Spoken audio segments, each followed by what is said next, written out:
The most important conversation happening in your life right now is not the one you are having with your boss, your partner, your parents, or your friends. It is the conversation you are having with yourself, inside the privacy of your own mind, in the continuous stream of inner language that runs from the moment you wake until the moment you fall asleep. This conversation is shaping your beliefs about who you are and what you deserve. It is filtering what you notice in the world around you.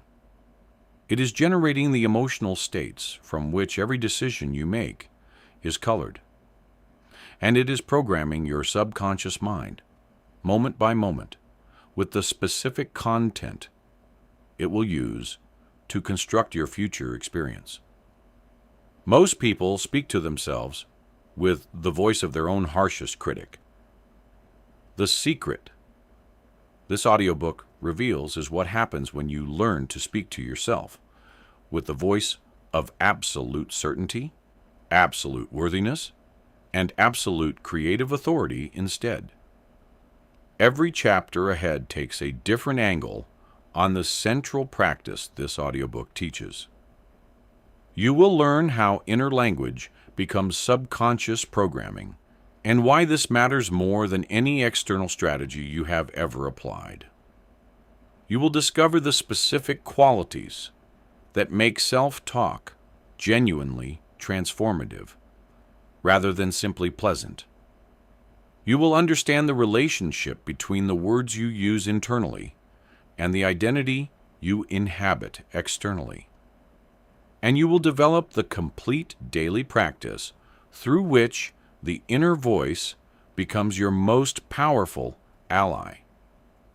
Chapter 1. The voice that has been running your life. There is a voice inside you that never stops talking. It narrates your mornings before you have even fully woken up. It runs a commentary on every interaction you have throughout the day. It evaluates you before you speak in a meeting, after you say something in a conversation, and long after the moment has passed and no one else is still thinking about it. It tells you what other people probably think of you, what your financial situation means about who you are, what your past failures reveal about your future prospects, and whether the thing you secretly want is the kind of thing someone like you is really allowed to want. Most people have been living with this voice so long that they have stopped noticing it as a voice at all. They experience it as simply their thoughts, as simple reality, as what is obviously true about themselves and their lives.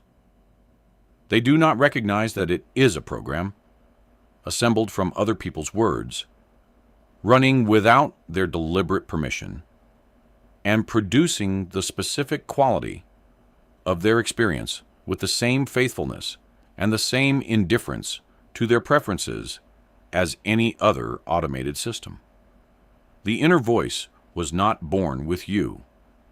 It was constructed from the outside in, beginning earlier than you can remember, through the accumulated words of every authority figure who ever described you to yourself or to others in your presence. The parent who said you are so stubborn planted a word in your inner vocabulary. The teacher who said you are not a math person installed a specific program about capability. The sibling whose teasing communicated that you were somehow less than planted a specific quality of inadequacy in the ambient atmosphere of your inner self-description. None of these were delivered as deliberate programming instructions. They were delivered as ordinary speech by ordinary people who did not know that every word about a child is a word the child will eventually use about themselves. And every word absorbed during the high receptivity developmental period when the critical faculty of the conscious mind was not yet active, went directly into the subconscious as unfiltered programming content. The research on self-talk and its effects on performance, well-being, and outcomes is among the most extensively replicated in all of sport and performance psychology.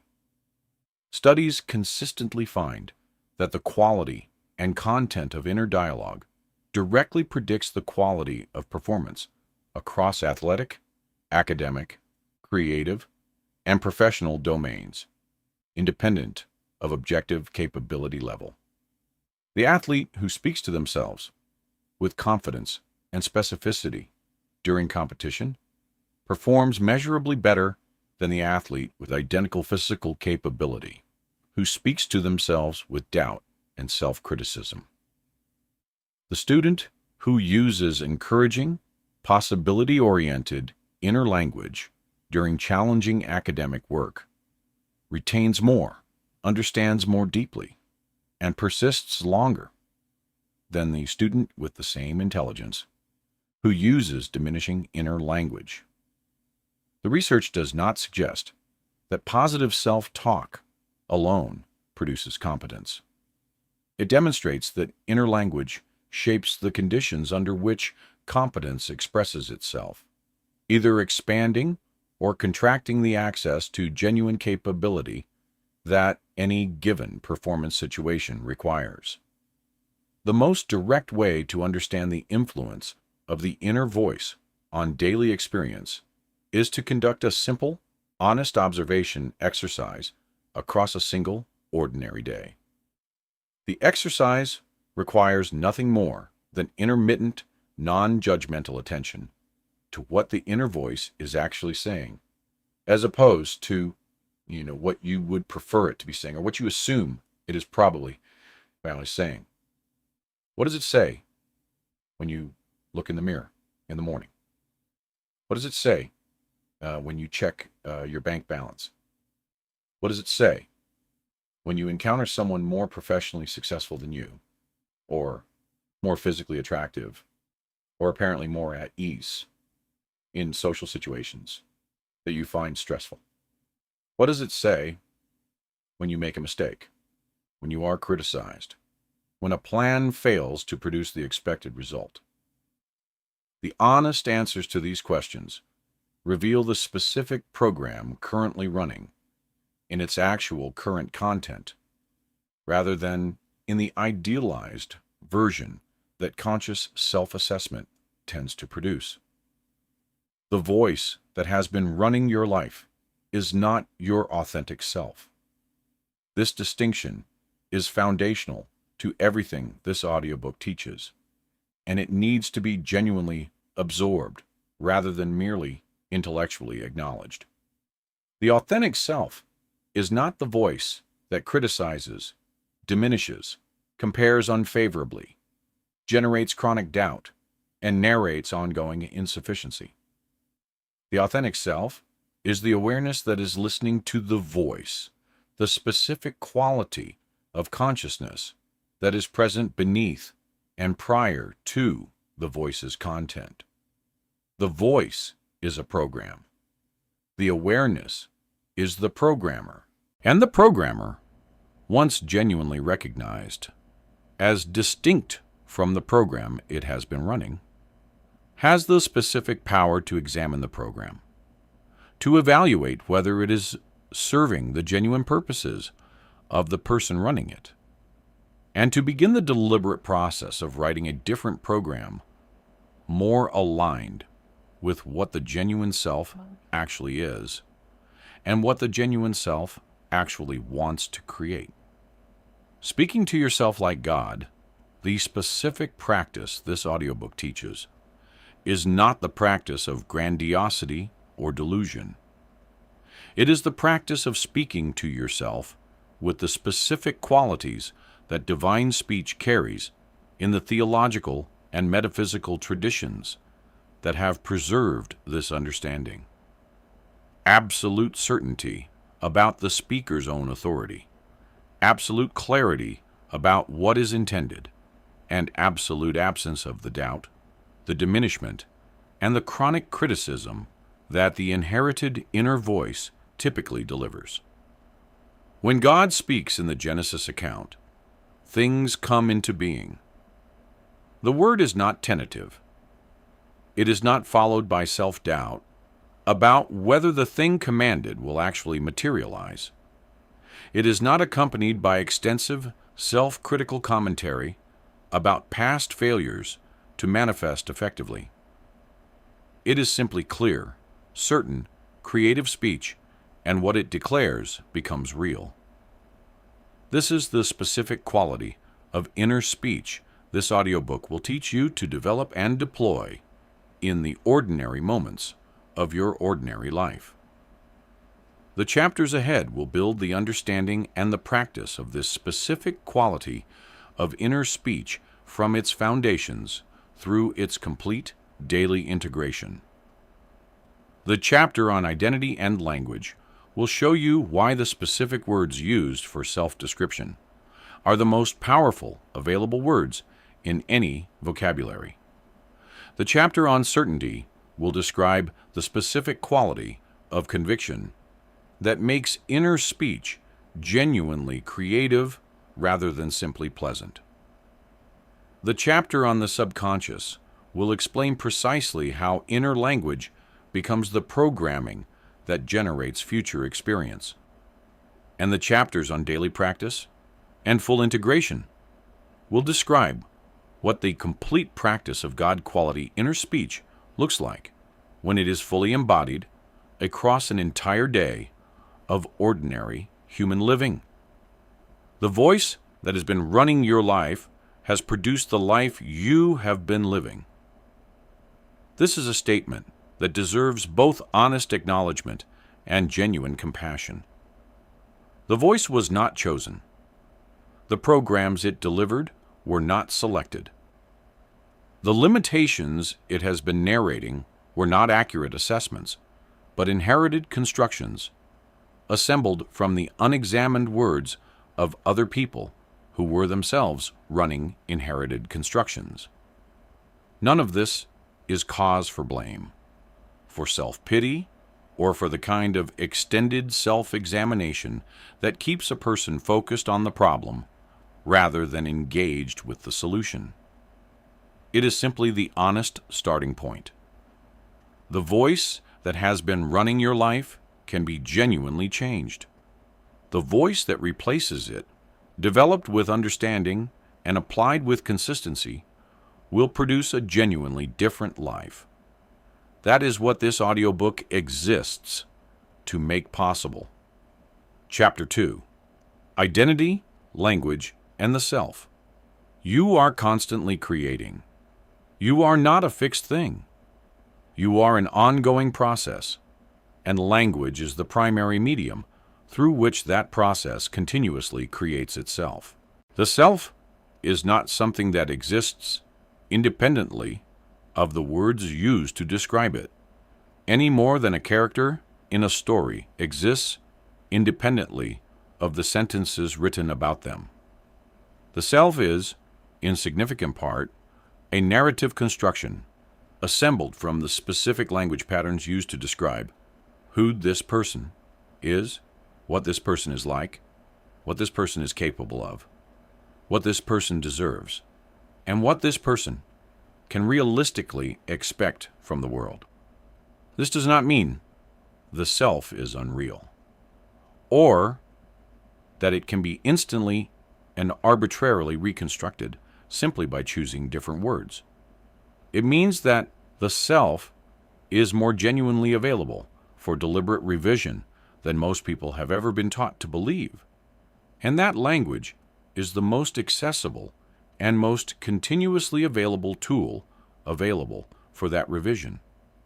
The philosopher of language, J.L. Austin, introduced a concept he called the performative utterance to describe a specific class of statements that do not merely describe reality, but actually bring about the reality they describe through the specific act of their utterance.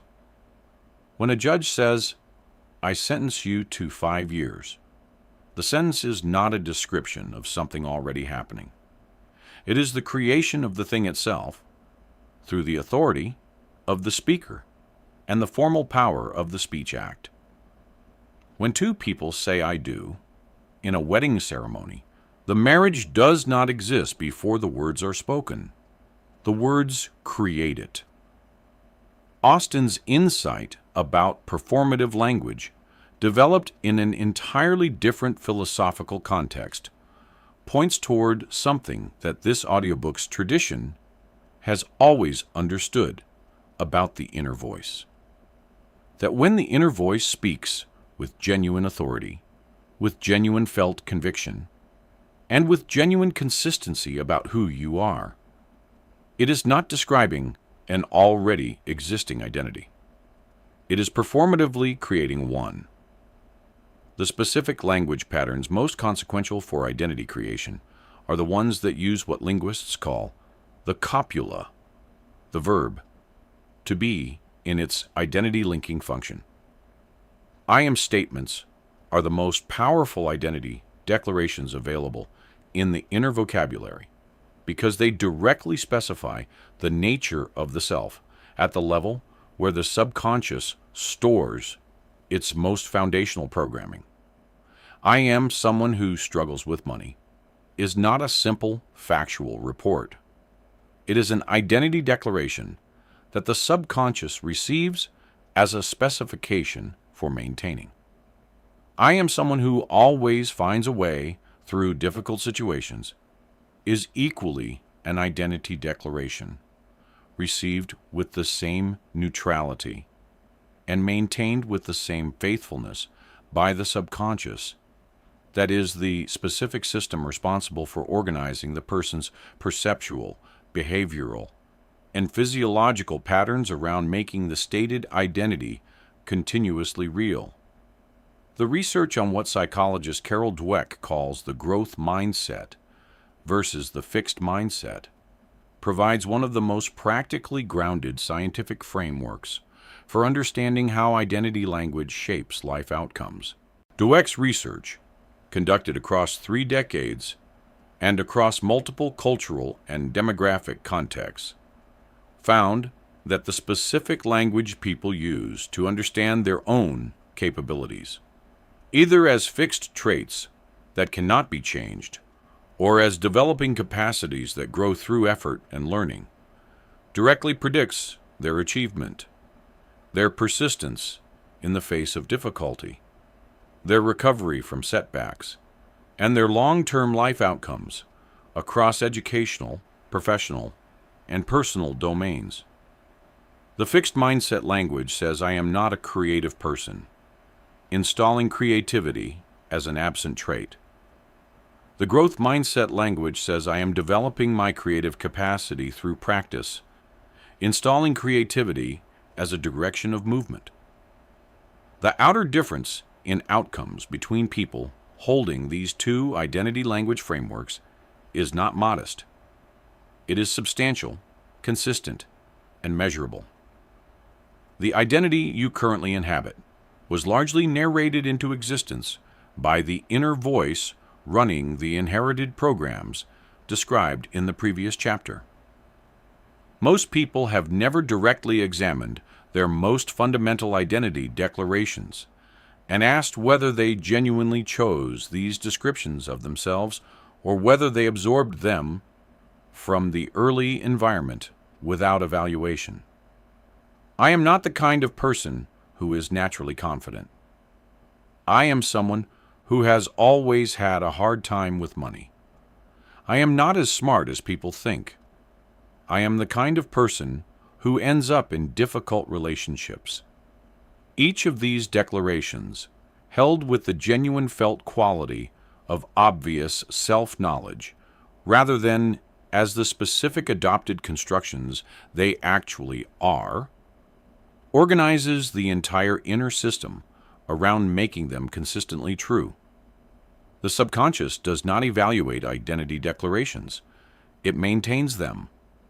Revising the identity through deliberate inner language work requires the specific approach of introducing new identity declarations with two simultaneous qualities: genuine directionality toward the desired identity and genuine plausibility to the current subconscious state.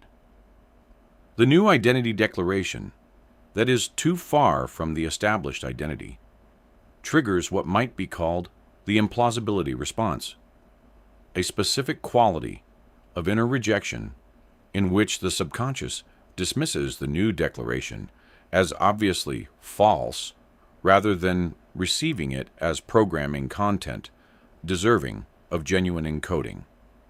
The art of effective identity language revision is finding the specific bridge declarations that point clearly in the direction of the desired identity, while remaining within the range of what the current subconscious can receive without the rejection response.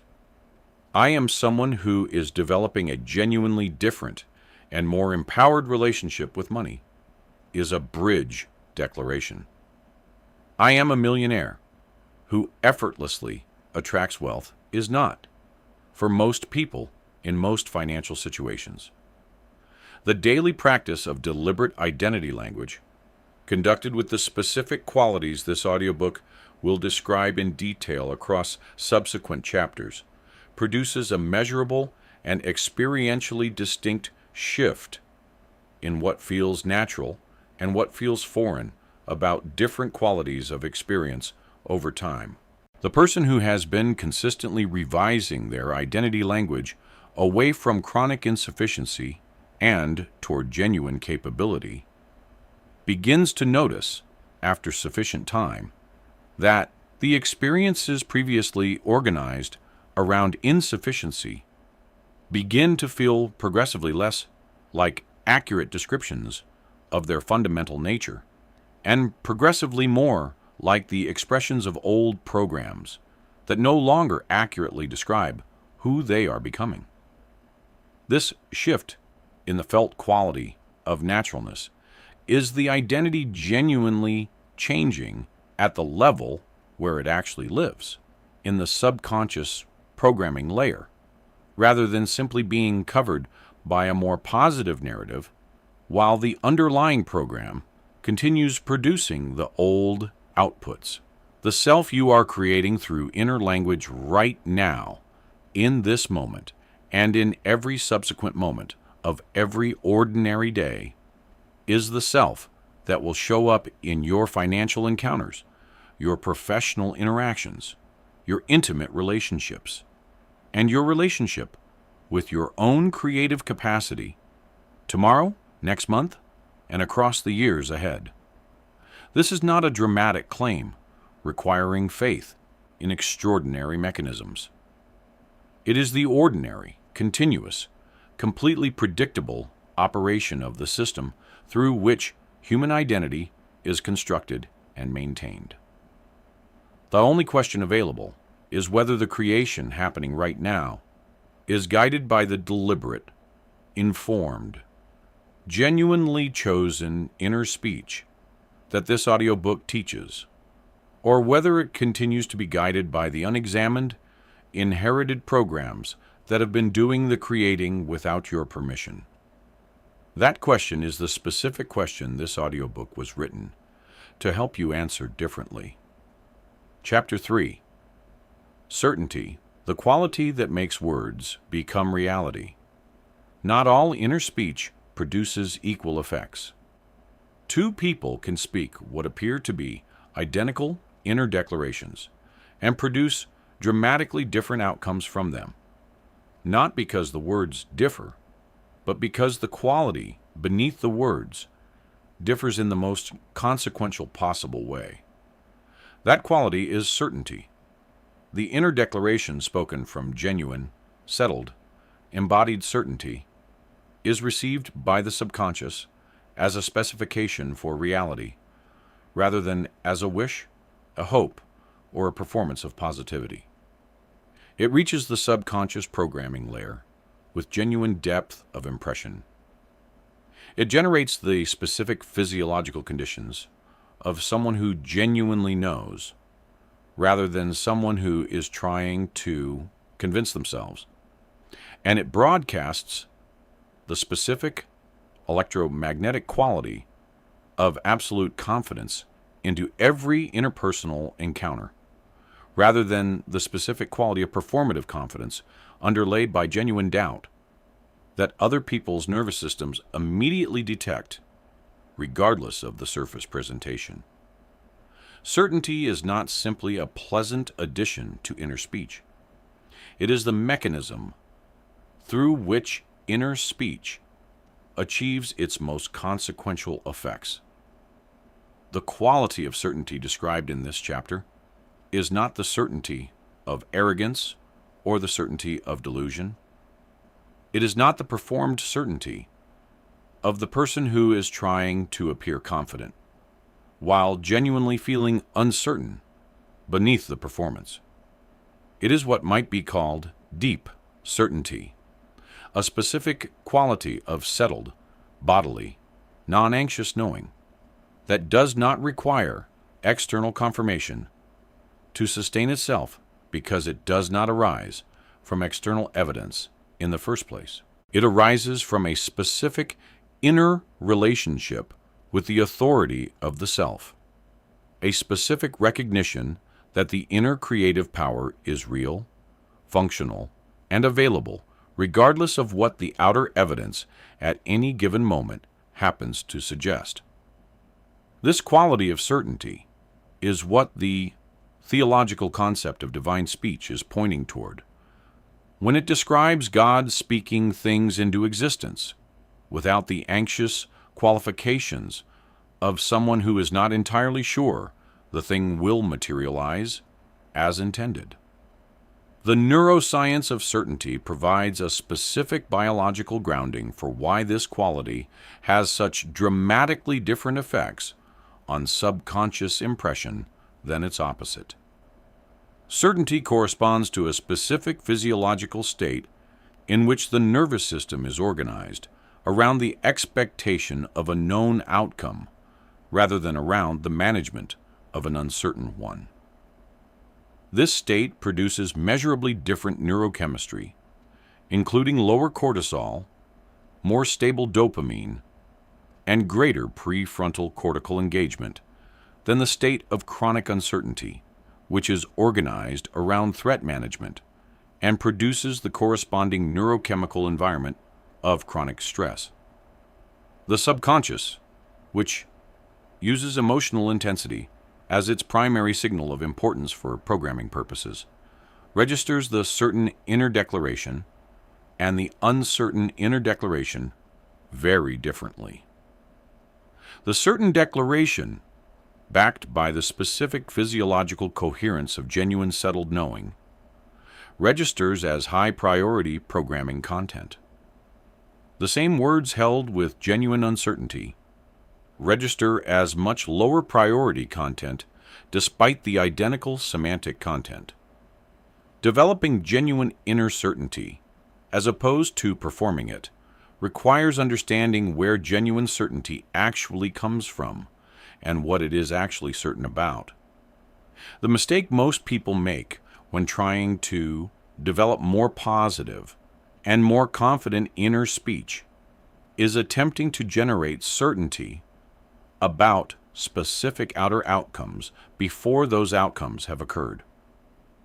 This is the specific attempt that produces performed certainty rather than genuine certainty, because the outer outcome has not yet manifested and the subconscious knows it, generating the specific dissonance that undermines the performance. Genuine certainty, at least initially, and as a foundation for more expansive certainty later, is certainty about the inner process rather than about the specific outer outcome. I am certain that this practice is genuine. I am certain that consistent inner work produces genuine inner change. I am certain that I have the capacity to develop a different quality of inner speech. These are certainties available to anyone who has genuinely examined the evidence and genuinely absorbed the understanding offered in this audiobook. The relationship between faith and certainty in the metaphysical traditions this audiobook draws from is important to understand precisely, because faith is often misunderstood as belief in the absence of evidence, which produces the specific tentativeness of hoping, rather than the settled quality of genuine knowing. In the functional understanding of this tradition, faith is not belief without evidence. It is the specific quality of certainty about the mechanism, grounded in the genuine understanding of how the mechanism works, that sustains the inner creative work through the period between the inner declaration and its outer manifestation. The person who understands genuinely how subconscious programming works, who has genuinely absorbed the evidence for how inner language shapes outer experience, and who is applying that understanding with consistency, is not practicing faith in the sense of hoping for something uncertain.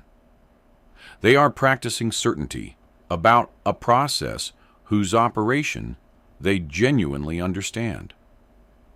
The specific technique most directly aimed at developing the physiological quality of genuine inner certainty is the practice of accessing the felt body state of certainty through memory, and then deliberately carrying that felt body state into the specific inner declarations being cultivated.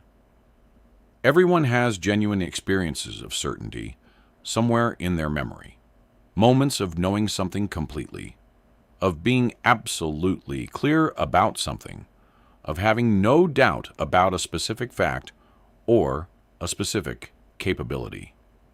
These moments produce a specific physiological signature, a specific felt quality in the body that is distinct from the physiological quality of doubt, hope, or performing confidence.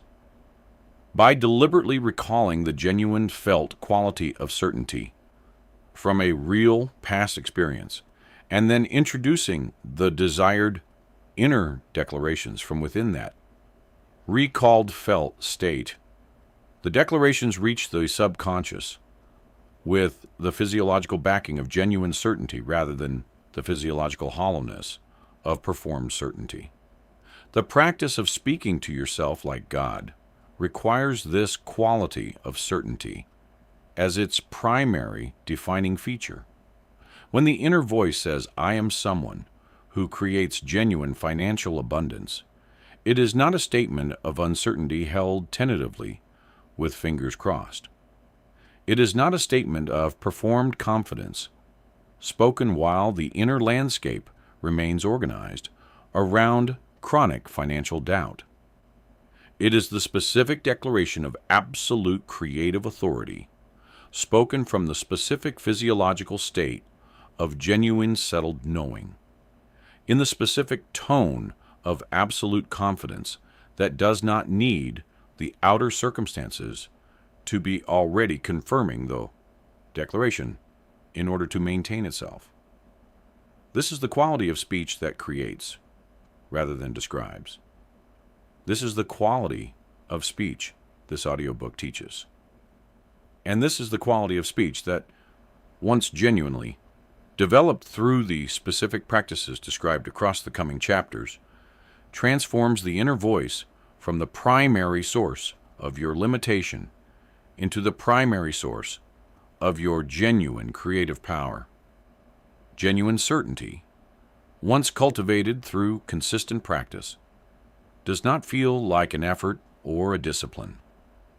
It feels like coming home to something that was always yours, always available, and only temporarily obscured by the habitual voices of doubt, criticism, and chronic insufficiency that took up residence in your inner landscape before you had the understanding to question their authority.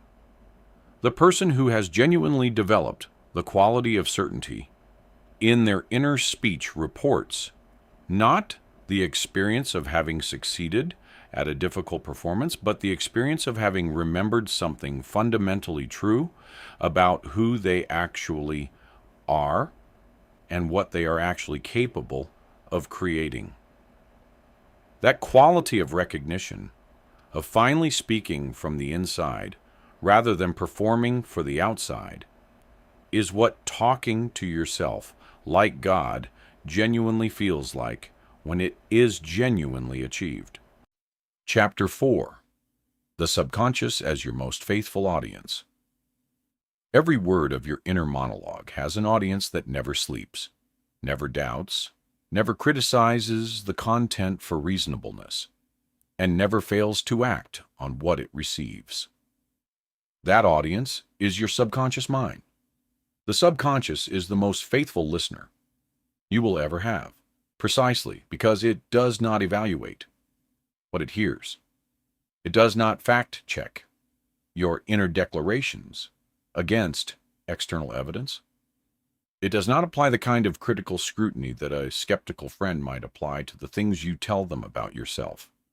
It simply receives what is consistently delivered to it with genuine emotional engagement. And it organizes the entire operating system of your biology, your perception, your behavior, and your interpersonal broadcast around making the received content real.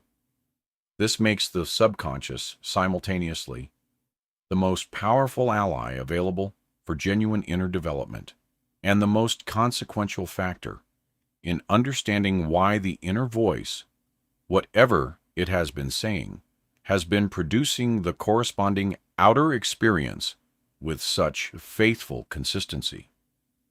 The specific mechanism through which the subconscious receives inner speech as programming instruction, rather than as neutral cognitive content, is the emotional charge accompanying the speech. The subconscious uses emotional intensity as its primary signal for sorting, programming priority content from background content. Inner speech delivered with genuine felt quality, whether that feeling is genuine fear, genuine desire, genuine shame, or genuine certainty, registers as high priority input, deserving of genuine subconscious encoding. Inner speech delivered with mechanical flatness, without genuine felt engagement of any kind, registers as low priority background activity, requiring no lasting subconscious encoding. This is the specific reason why the inner critic is so consistently effective at programming the subconscious with limiting content. Its criticisms are delivered with genuine emotional intensity, the genuine felt quality of shame, inadequacy, and self-judgment. While the deliberate positive affirmations most people attempt to counterbalance it with are often delivered with the flatness of mechanical performance rather than genuine felt engagement. Understanding the emotional mechanism of subconscious reception transforms the approach to deliberate inner speech work from a practice of generating and repeating positive content to a practice of generating and repeating positive content with genuine felt quality. The question is not what to say, but how to say it in the specific way that reaches the subconscious at the level where it actually produces programming change. The visualization practices and emotional state cultivation practices described throughout this audiobook are not separate from the inner speech work. They are the specific tools for creating the genuine felt quality that makes the inner speech genuinely programming level input rather than simply pleasant content passing through without leaving the specific deep impression that produces lasting subconscious revision. The subconscious also receives programming content from the inner speech patterns that operate below the level of deliberate attention. In the automatic, habitual, largely unmonitored stream of self-narration that occupies the mind, During the hours between deliberate inner work practice sessions, the brief, genuine, 5-minute visualization session conducted each morning is delivering one set of programming input to the subconscious. The 12 or 14 hours of subsequent habitual self-narration, much of it organized around the old, limiting programs and delivered with genuine emotional authenticity, simply because it is habit rather than because it has been deliberately chosen, is delivering a considerably larger volume of programming input of the opposite quality. Understanding this helps explain why people who apply deliberate inner work practices diligently but without attending to the sambient quality of their habitual self-narration between practice sessions often find that the practices produce less change than expected. The practice is working. The habit is undoing a significant portion of what the practice achieved. The most practically consequential implication of understanding the subconscious as a faithful, non-evaluating audience is the specific shift it produces in how habitual inner speech is approached. Every habitual inner speech pattern, whether it is a chronic self-critical commentary or a recurring affirmative statement, is delivering programming content to the subconscious with the accumulated emotional weight of the habitual pattern itself. Habits carry emotional weight precisely because they are habitual, because they are the path of least resistance for the inner life, because they feel natural in the way that all deeply grooved patterns feel natural. This means that changing habitual inner speech patterns is not simply about changing the cognitive content, but about changing the habitual emotional weight that the pattern carries, which requires the patient accumulation of the new pattern being repeated with genuine emotional engagement until it becomes the habit, the path of least resistance, the thing that feels natural. The specific windows of the daily cycle during which the subconscious is most directly accessible for deliberate programming input are the transitions between sleep and waking, when the brainwave activity passes through the theta range associated with maximum subconscious receptivity. During these windows, the critical analytical faculty of the ordinary waking mind is partially suspended, and new content introduced with genuine felt quality reaches the subconscious with the same directness and the same depth that the original developmental programming achieved. The morning transition, immediately following waking, and the evening transition, in the drowsy minutes before sleep, are the specific high-leverage windows that every tradition of genuine inner development has identified as the primary periods for deliberate inner work.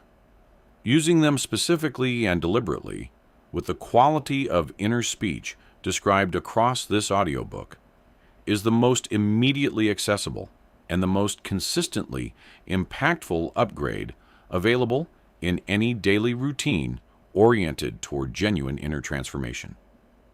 Speaking to yourself like God is speaking to the most faithful audience available with a quality of absolute authority. When the divine voice speaks in the creation narratives of virtually every tradition, there is no audience that needs to be convinced. There is no argument to be won. There is simply the declaration, spoken with absolute certainty, received by the field with absolute faithfulness, and producing the corresponding reality with absolute reliability. The subconscious is your creation field.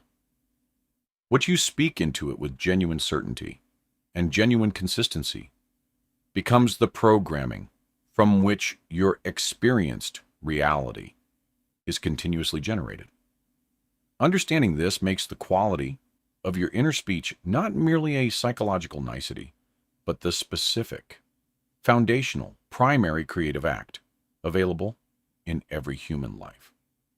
This is what it means to speak to yourself like God, not in grandiosity, but in the genuine recognition of the creative authority that is genuinely yours, and that your inner speech exercises with every word it delivers, whether you understand that authority or not. The subconscious audience receives all inner speech equally in the sense that it doesn't distinguish between speech you intend as programming and speech you intend as casual commentary. Every genuine, felt statement about yourself, however casual, however passing, however self-deprecating, and socially performed, is received by the subconscious audience with the same unquestioning faithfulness. This makes the complete practice of God-quality inner speech necessarily a practice applied to the full span of inner experience, rather than only to dedicated practice sessions. The dedicated sessions are the concentrated, high-quality input. The ongoing, ambient inner speech is the continuous background programming that the sessions must overcome or reinforce.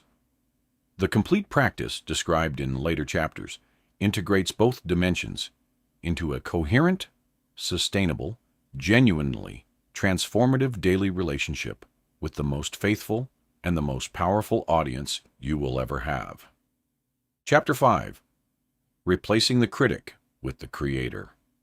The inner critic is a program, not a person, and it is not your friend, even when it convincingly presents itself as the reasonable voice of honest self-assessment.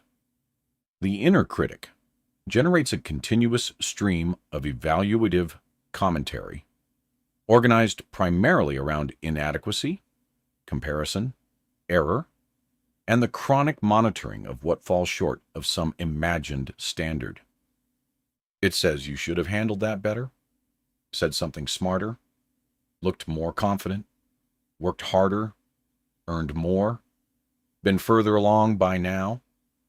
It compares you unfavorably to other people as a default mode of perception. It amplifies your mistakes and minimizes your genuine accomplishments. It whispers that the genuine desires you carry are probably not for someone like you. And it does all of this not maliciously, but automatically, because it is a program running its specifications. A program that was assembled from the combined criticisms of every authority figure who was critical of you during the developmental period when every word was absorbed without evaluation and installed as foundational programming. The inner critic's persistence is a function of its emotional charge. Because it was installed through experiences that carried genuine emotional intensity, often the specific emotional intensity of shame, inadequacy, and the particular pain of being found wanting by someone whose approval mattered. The program runs with a depth of subconscious embedding that makes it resistant to simple conscious decision to stop listening to it.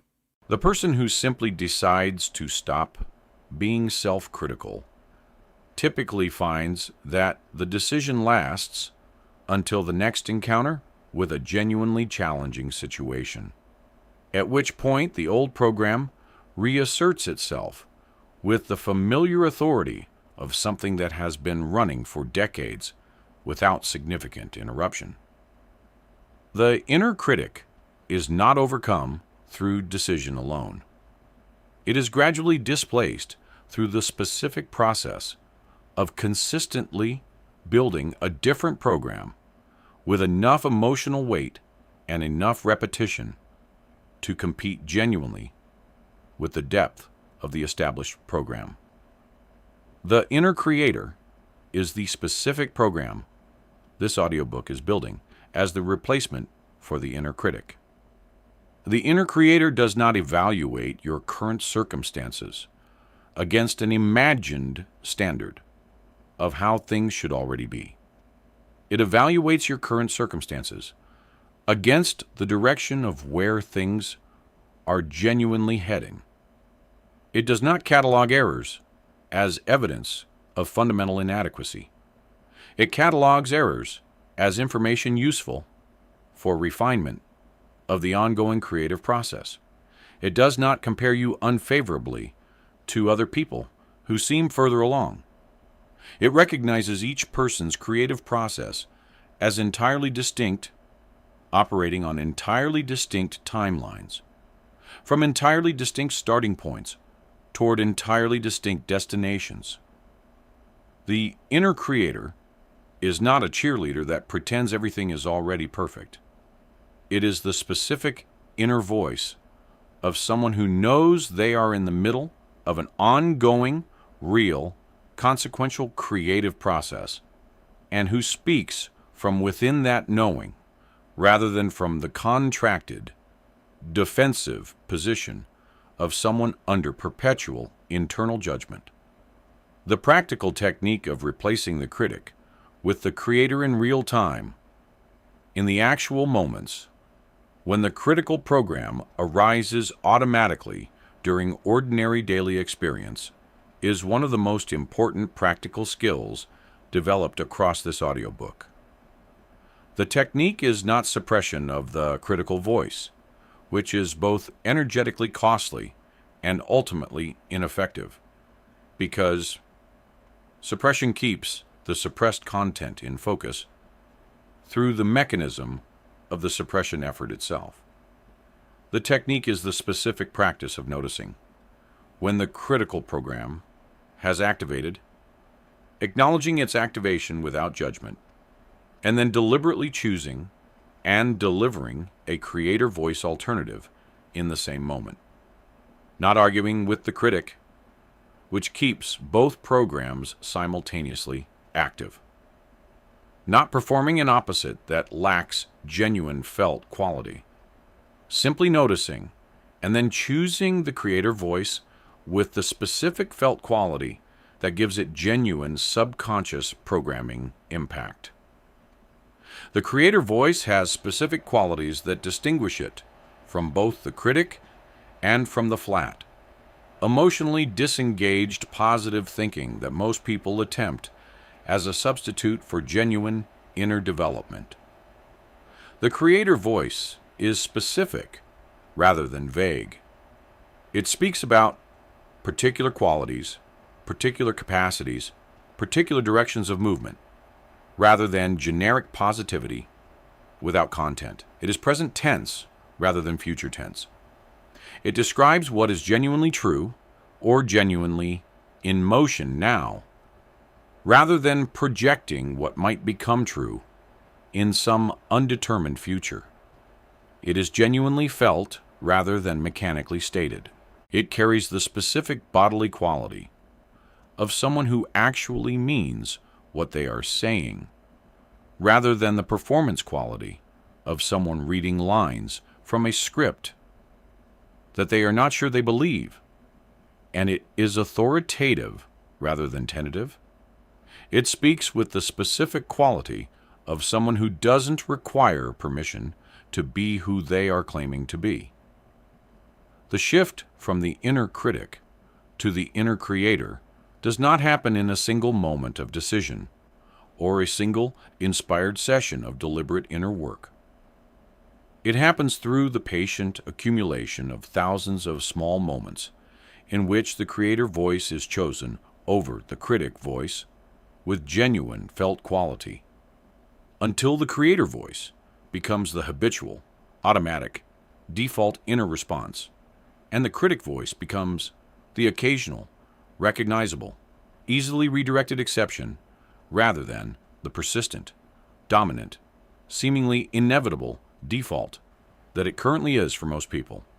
This is the genuine timeline of genuine inner change, and understanding it prevents the specific discouragement of expecting immediate dramatic replacement of decades of critical inner programming through a few sessions of affirmative practice. Florence Scovel. Shin's work on the creative power of the spoken word includes the specific observation that the critical inner voice, spoken habitually and with genuine emotional engagement, is as creative as any other inner speech pattern, except that it creates in the direction of the criticism rather than in the direction of genuine desire. The inner voice that says, "I always mess things up with money," is not simply describing a financial pattern. It is creating it. Through the specific mechanisms of subconscious programming, perceptual filtering, and behavioral generation described across this audiobook. Understanding this makes the choice between the critic voice and the creator voice not a preference between comfortable and uncomfortable psychological experiences, but a genuine choice between two different directions of creative work, one producing more limitation and one producing more genuine capability. The creator voice is not simply more pleasant. It is genuinely more creative in the direction of what is actually wanted. The inner creator voice that ultimately replaces the inner critic has a specific relationship to difficulty and challenge that is worth describing clearly, because it is often confused with the kind of denial or avoidance that treats all difficulty as not real or not allowed. The inner creator does not deny difficulty. It meets difficulty from a different inner position than the critic. When the critic encounters difficulty, it generates the interpretation of difficulty as evidence of inadequacy. When the creator encounters the same difficulty, it generates the interpretation of difficulty as information relevant to the ongoing creative process. Same circumstance, fundamentally different inner speech about the circumstance, producing fundamentally different physiological, emotional, and behavioral responses to the circumstance. The creator voice does not pretend the difficulty away. It interprets it as data for the creative intelligence that is continuously building the life it intends to build, and it speaks from within that intelligence with the specific certainty and the specific creative authority that is the defining quality of God quality inner speech. Chapter 6. Affirmations that actually reach the subconscious. The word affirmation has been used so casually and so inconsistently in personal development culture that it has nearly lost its specific meaning. Most people who have tried affirmations have tried them in a specific way. Standing in front of a mirror and repeating positive statements about themselves in a flat, performative tone without genuine felt engagement, while a significant portion of their subconscious simultaneously generates the counter-commentary of, "Yeah, right," and that is not actually true about me. And this is embarrassing. This experience, repeated a few times and then abandoned because nothing changed, leaves most people convinced that affirmations do not work. What they have demonstrated is only that affirmations delivered without genuine felt quality, without genuine subconscious level reception, and without the patient consistency required for genuine program revision, do not work. Affirmations that genuinely reach the subconscious work with a consistency that makes every other tool for genuine inner change look modestly supplementary by comparison. The first quality that makes an affirmation genuinely reach the subconscious, rather than simply passing through the conscious mind, without leaving a subconscious impression, is genuine felt engagement. The affirmation must be delivered not as a performance for an imagined external audience, or as a mechanical repetition of chosen content, but as a genuine, felt, present moment declaration directed at the subconscious programming layer. This genuine felt quality is produced not through dramatic emotional performance, but through the specific practice of finding what is genuinely alive in the affirmation for this specific person in this specific moment and connecting to that aliveness rather than simply saying the words. The sentence, "I am someone who creates genuine financial abundance," means nothing to the subconscious when it is delivered with performative flatness. It begins to mean something when it is held with the specific felt quality of someone who is genuinely connecting to what that identity would mean in their lived experience. The second quality is present tense construction. The subconscious does not process future tense effectively as programming content because future tense statements implicitly specify a condition that does not currently exist, and the subconscious is organized around making what is specified as current continue to be current. "I will be financially secure" is a future tense statement that programs the subconscious with financial security as a future state rather than as a current reality, which produces the continuing experience of financial security as perpetually upcoming but not yet arrived.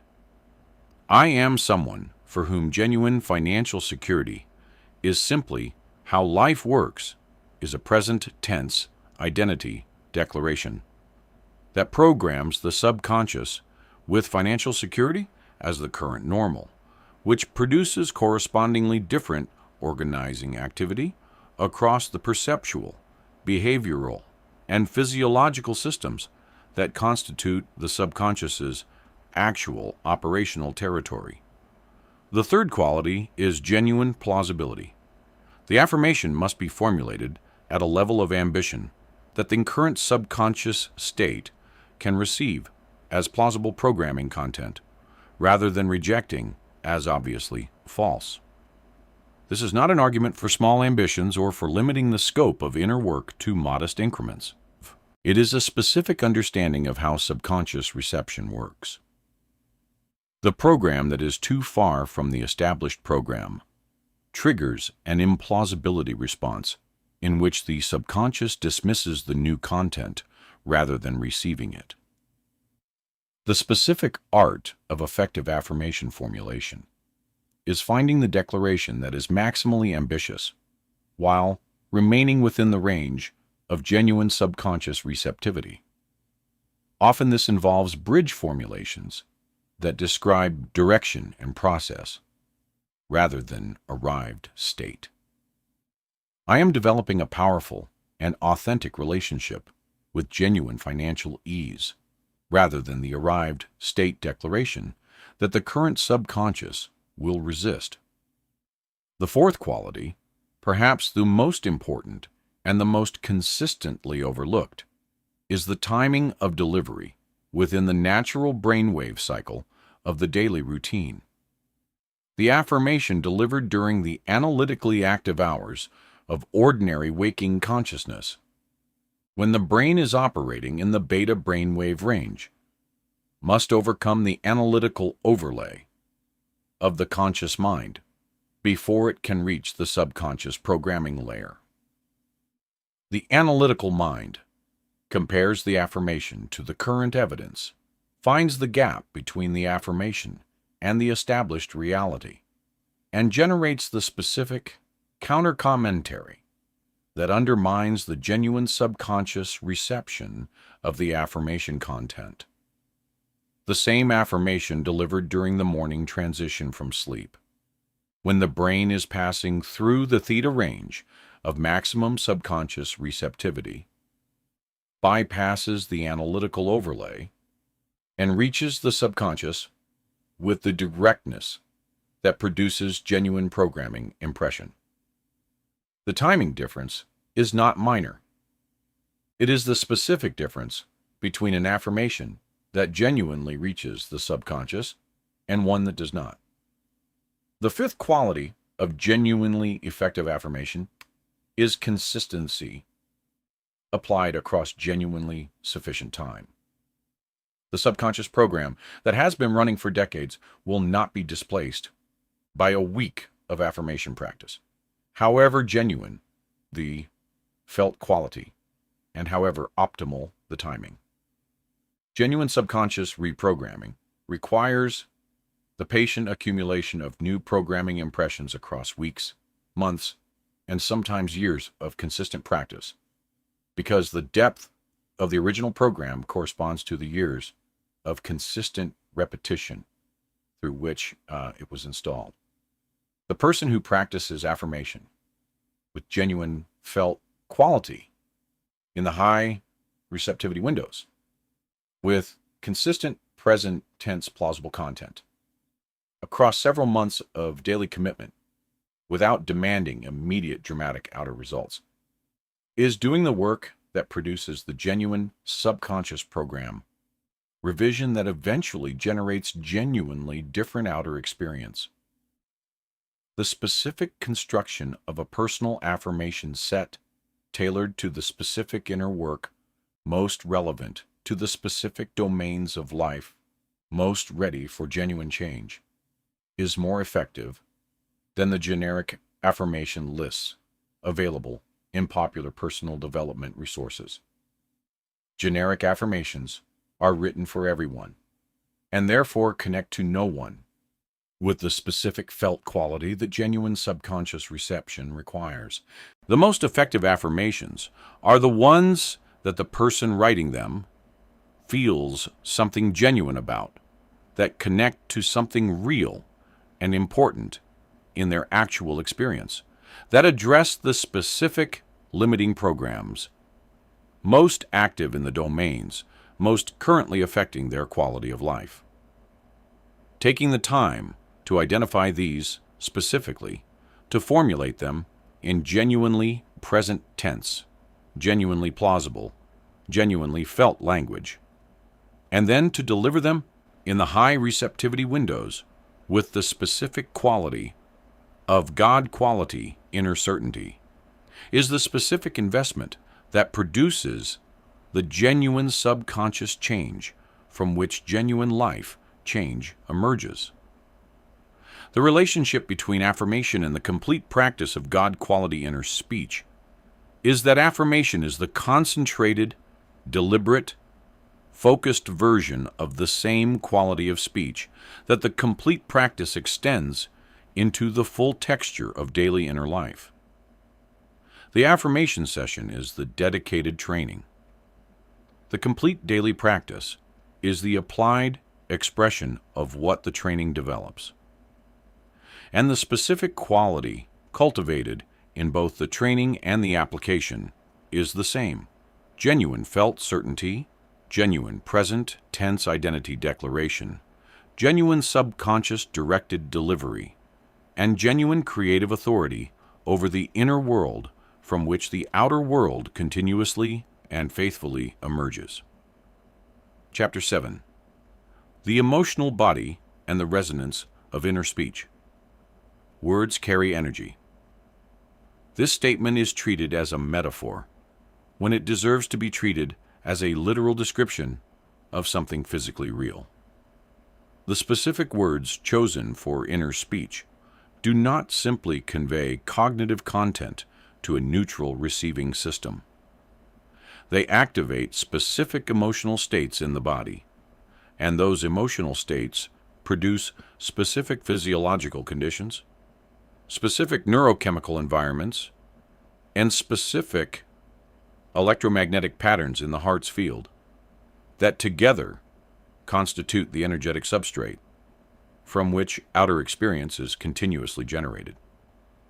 The word that activates genuine shame produces a specific cascade of biological events: elevated cortisol, suppressed immune function, contracted posture, reduced vocal tone, and the specific electromagnetic incoherence of the heart field associated with the chronic stress of feeling fundamentally wrong.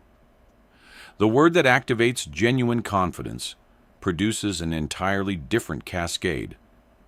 Reduced cortisol, elevated testosterone, and DHEA, open posture, clear tone, and the specific electromagnetic coherence of the heart field associated with genuine, positive inner state.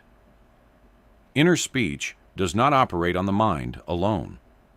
It operates on the whole body, and the whole body is what is ultimately creating the whole life. The concept of emotional resonance in the context of inner speech describes the specific quality of genuine body-level correspondence that distinguishes inner speech that actually changes something from inner speech that passes through without consequence. When an inner declaration resonates emotionally, you feel it somewhere in the body. There is a specific quality of aliveness, of genuine recognition, of something that matters being engaged, rather than something neutral being processed. This quality of emotional resonance is the specific indicator that the inner speech has reached the emotional body rather than remaining at the level of cognitive content. And reaching the emotional body is the specific prerequisite for reaching the subconscious programming layer, where genuine lasting change occurs. The path from inner speech to subconscious programming runs through the emotional body. There is no shortcut. The HeartMath Institute's research on heart rate variability and its relationship to inner speech provides the specific scientific mechanism through which emotional resonance connects inner language to outer reality through the electromagnetic dimension. Their research demonstrates that the emotional state activated by inner speech patterns produces measurable changes in the heart's electromagnetic field within seconds of the activation, and that these field changes are detectable by other people's nervous systems at distances of several feet, shaping the quality of social interaction through the specific mechanism of emotional contagion before any deliberate behavioral signal has been exchanged. The inner speech that activates genuine confidence generates a specific coherent heart field pattern. The inner speech that activates genuine shame generates a specific incoherent field pattern. The person walking into a room from within genuine confidence. Activating inner speech is broadcasting a fundamentally different electromagnetic signal than the same person walking into the same room from within shame. Activating inner speech and the social responses generated correspond to the specific field patterns rather than to any deliberate performance of behavioral signals. Understanding the role of the emotional body in inner speech work changes the practice from a cognitive exercise of choosing better words to an embodied practice of accessing genuine emotional states and delivering inner declarations from within those genuine states. The distinction is the distinction between talking about confidence and being in the emotional body of confidence while talking. The first is cognitive performance. The second is genuine emotional embodiment, and it produces the specific body-level resonance that reaches the subconscious rather than the specific body-level flatness that does not. The practice is most useful for accessing the emotional body of desired states. Before delivering deliberate inner declarations, include the emotional recall practice described in earlier chapters of related audiobooks, deliberate physical posture and breath work, and the specific heart-focused breathing practice developed by the HeartMath Institute for producing physiological coherence within minutes. The emotional body also holds the residue of old inner speech patterns in the form of what might be called emotional body memories. Specific felt states associated with specific categories of experience that arise automatically when those categories of experience are encountered. The person whose inner speech has habitually activated shame in relation to financial situations carries an emotional body memory of shame associated with financial experience that arises automatically when any financial situation is encountered, generating the specific physiological conditions of shame before any deliberate inner speech has been chosen. This automatic emotional body activation is part of why the simple conscious decision to speak differently about money does not instantly change the quality of the financial experience. The old emotional body pattern is still generating the shame state, which is still producing the corresponding physiological conditions, which are still shaping the behavioral and perceptual responses that generate the corresponding financial experience. Working with the emotional body directly, rather than simply at the level of cognitive language choice, is the specific dimension of inner speech work that produces the deepest and the most durable change. This work involves the willingness to genuinely feel the old emotional body patterns as they arise, with the specific quality of compassionate, non-judgmental presence that allows them to be experienced fully rather than suppressed or avoided, and the specific practice of then deliberately introducing new emotional body states through the embodiment practices described in this chapter, and delivering the new inner speech declarations from within those new states. The combination of genuinely feeling the old pattern and then genuinely embodying the new one, repeated consistently across the genuine time that emotional body revision requires, produces the specific lasting change that cognitive language substitution alone cannot achieve. The specific quality of inner speech that this audiobook calls God quality speech is characterized by a specific emotional body quality that can be recognized and cultivated through practice. It is the specific felt quality of absolute creative authority, the quality of someone who is not asking for permission to be who they are, who is not hoping that what they declare might turn out to be true, and who is not performing confidence for an imagined audience. It is the quality of someone who is genuinely, bodily, completely present in the creative act of self-declaration, inhabiting the emotional body of absolute certainty about the creative authority they exercise. This quality cannot be faked and cannot be performed. It can only be genuinely cultivated through the consistent practice of accessing it and inhabiting it in the moments dedicated to deliberate inner work, and then extending that genuine inhabitation progressively into the ordinary moments of ordinary daily experience. The emotional body of someone who speaks to themselves like God is not the emotional body of someone who has successfully convinced themselves that everything is already perfect, or that no genuine challenge remains.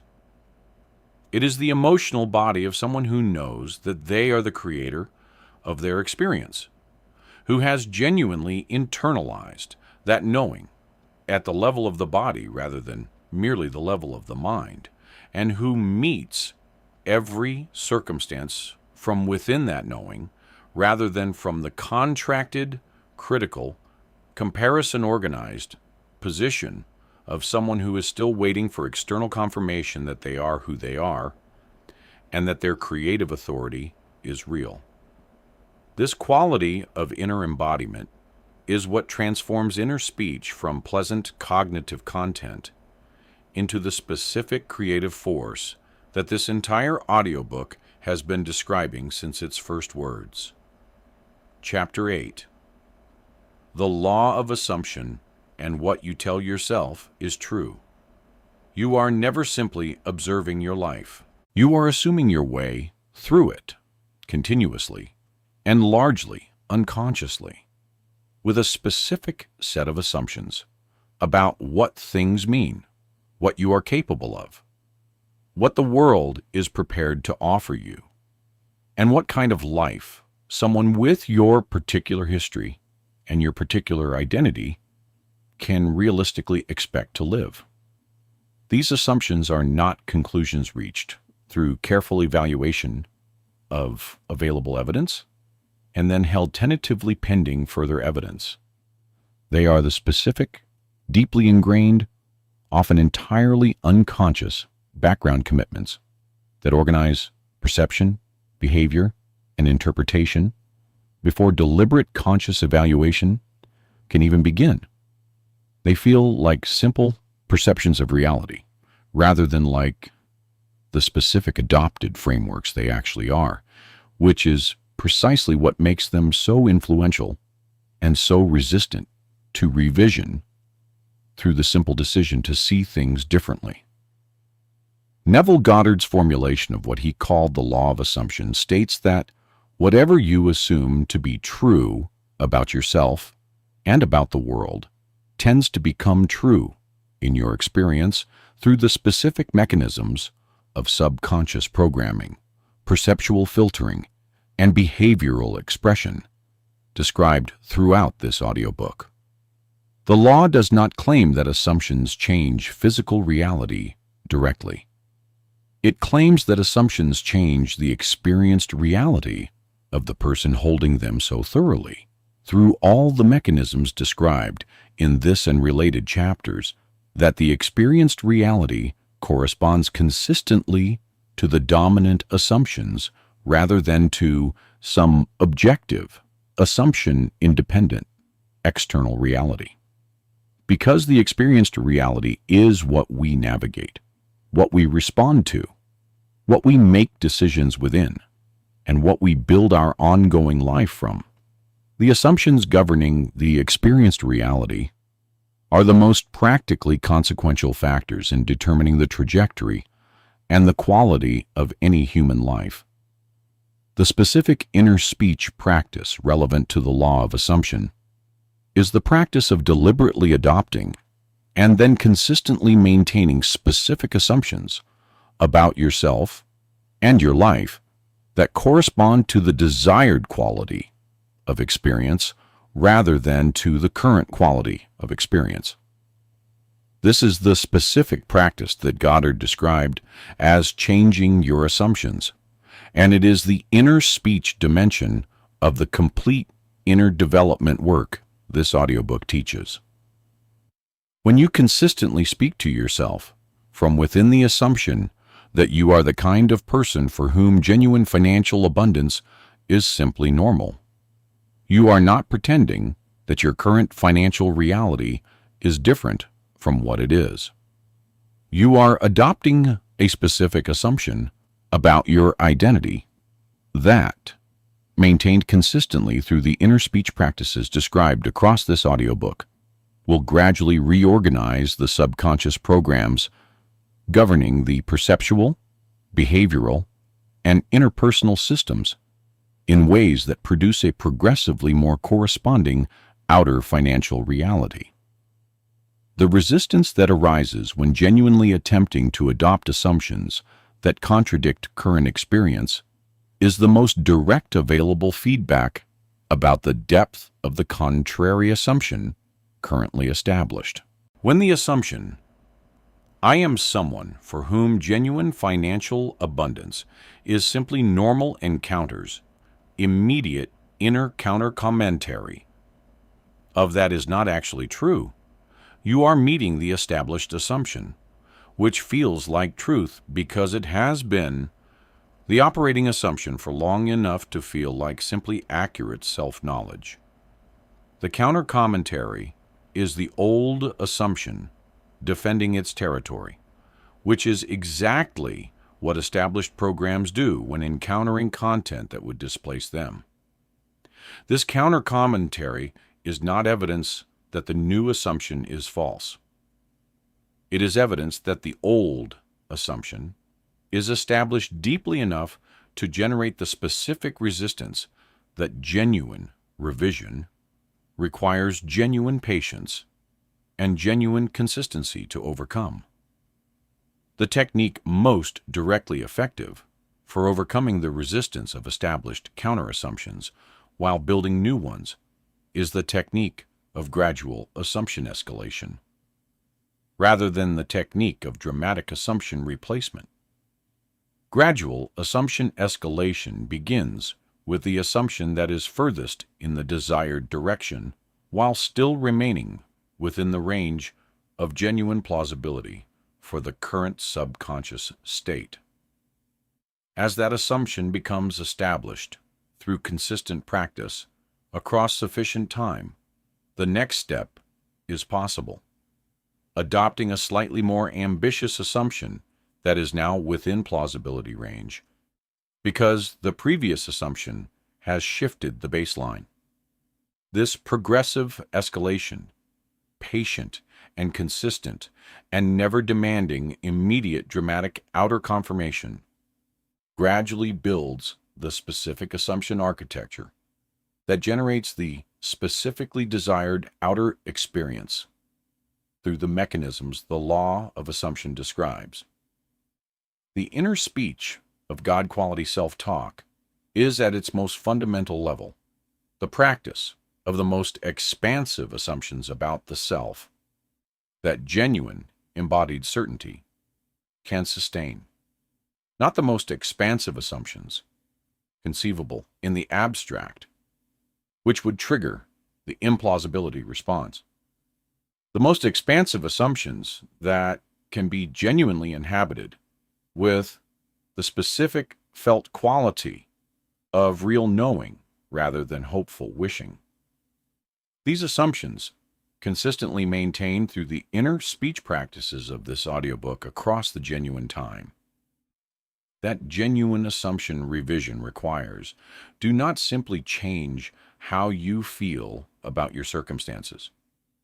They change what circumstances you perceive, what circumstances you generate through changed behavior, what circumstances you attract through changed electromagnetic broadcast, and what circumstances you build through the specific long-term decisions that a genuinely different assumption about who you are and what your life is for naturally produces. Talking to yourself like God is, at its deepest level, the practice of assuming the assumptions of absolute creative authority. The divine creator does not assume that it might not have enough creative power to bring forth what is intended. It does not assume that external circumstances might override the creative intention.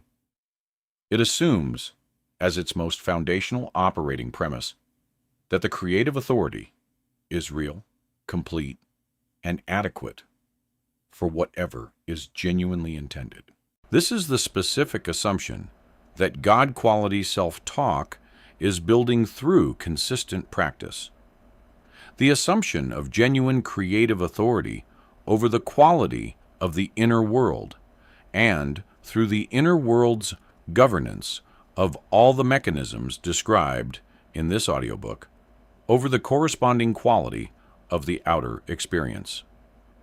This assumption, fully embodied and fully sustained, is the specific inner condition from which the life genuinely wanted most naturally and most reliably emerges. The world you are assuming your way through is the world you are continuously creating from the inside out. The assumptions running silently beneath the surface of your deliberate thought are the primary architects of what you notice, what you pursue, what you receive, and what quality of life you build across the months and years of your ongoing existence. Bringing these assumptions into genuine conscious awareness, examining them honestly against the life you genuinely want to build, and then deliberately revising them through the consistent practice of God quality inner speech is the most consequential inner work available in any human life. Everything else in any inner development practice is in service of this specific work, and this audiobook exists to make this specific work as accessible, as clear, and as practically actionable as the subject genuinely allows. Chapter 9. Speaking Abundance into Your Financial Reality. The financial life is the domain in which most people have their most charged, most defended, and most urgently in need of revision inner speech patterns. Money carries more emotional charge than almost any other subject in ordinary life, which means that the inner speech patterns organized around money are among the most deeply embedded, the most emotionally reinforced, and the most consistently active of any programs in the subconscious operating system. It also means that they are among the most influential, because emotional charge is the specific signal through which the subconscious assigns programming priority. The financial inner speech patterns running in most people's subconscious have been reinforced by genuine emotional experiences of financial stress, genuine fear about financial security, and genuine pain in situations where financial limitation produced real consequences. This reinforcement has given them a depth and a robustness that casual positive thinking cannot displace. Working with financial inner speech requires the specific approaches described across this audiobook, applied with the specific patience that the depth of financial programming genuinely requires. The first honest step in working with financial inner speech is the specific inventory described in earlier chapters, applied specifically to the financial domain. What does your inner voice automatically say when you look at your bank balance? What does it say when you think about your income relative to what you genuinely want? What does it say when you observe someone whose financial life is significantly more abundant than yours? What does it say about whether the kind of financial life you want is genuinely available to someone with your specific background, your specific education, your specific history of financial experience? The honest answers to these questions, written down without the defensive editing that conscious self-assessment tends to produce, reveal the specific financial programs most actively governing your current financial reality. These are the programs that the financial inner speech work of this chapter is addressing. The specific financial inner speech patterns most consistently generating financial limitation across the widest range of people are worth naming directly, because recognizing them in your own inner vocabulary is the specific prerequisite for beginning to revise them. The first is the scarcity narrative. Money is always tight.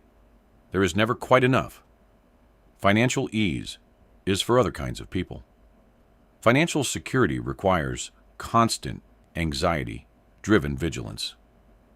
The second is the unworthiness narrative. I do not deserve to be wealthy. Genuine financial abundance would not really be right for someone like me. I am not the kind of person who is financially successful.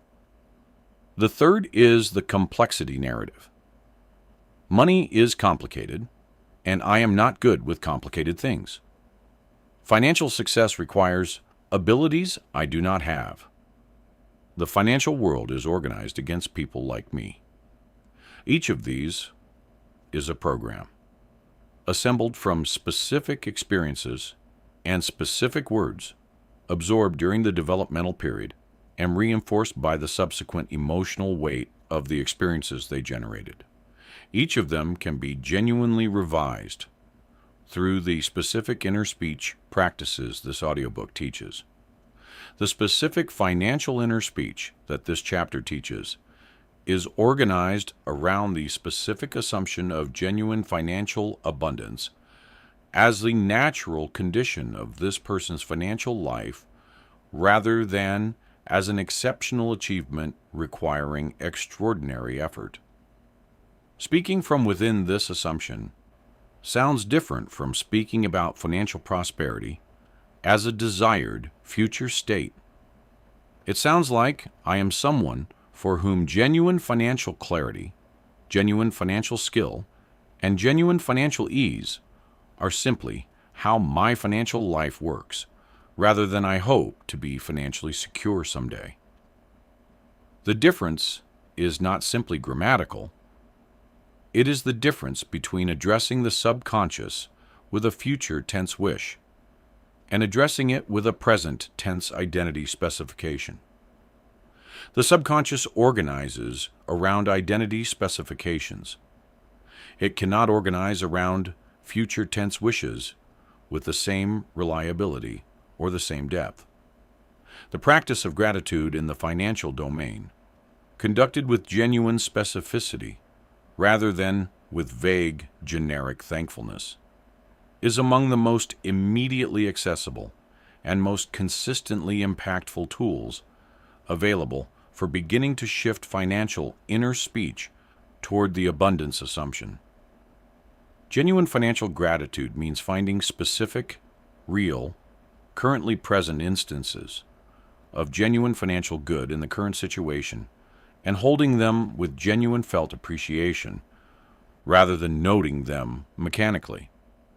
Even in genuinely financially stressful situations, something is genuinely present that represents genuine financial good.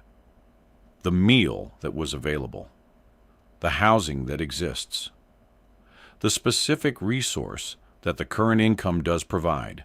Finding these with genuine specificity and genuinely feeling the appreciation changes the perceptual filter through which the financial world is experienced, beginning the specific shift in financial inner speech from scarcity narrating to abundance, recognizing that gradually builds the abundance assumption. The spoken affirmation in the financial domain, formulated with the specific qualities described in the chapter on affirmations, and delivered with the specific certainty described in the chapter on certainty, is the concentrated, deliberate dimension of the ongoing financial inner speech work.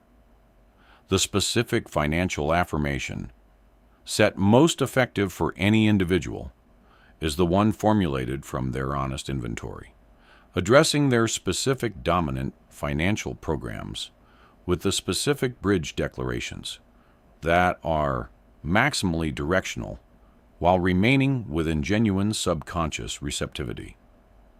Sample bridge formulations include: I am developing a powerful, authentic, and genuinely effective relationship with money. I am someone who understands money more deeply and uses it more skillfully with every passing month. I am opening to the specific financial abundance that genuine contribution and genuine value creation reliably produce. Each of these is directional, plausible, present tense, and identity level, meeting the specific criteria for genuine subconscious programming impact.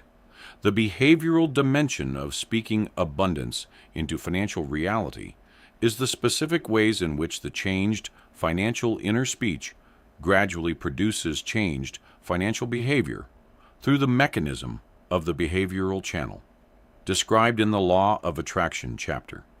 The person who has been consistently building the abundance assumption through deliberate financial inner speech work begins to find, after sufficient time, that their automatic behavioral responses to financial situations begin to change. Opportunities that were previously filtered out as not relevant to someone with their financial programs become visible. Compensation conversations that were previously avoided because the old program specified that asking for fair value was inappropriate become accessible. Financial decisions that were previously distorted by the chronic anxiety of the scarcity assumption become clearer and more effective because they are being made from within a progressively more coherent and more confident inner financial landscape.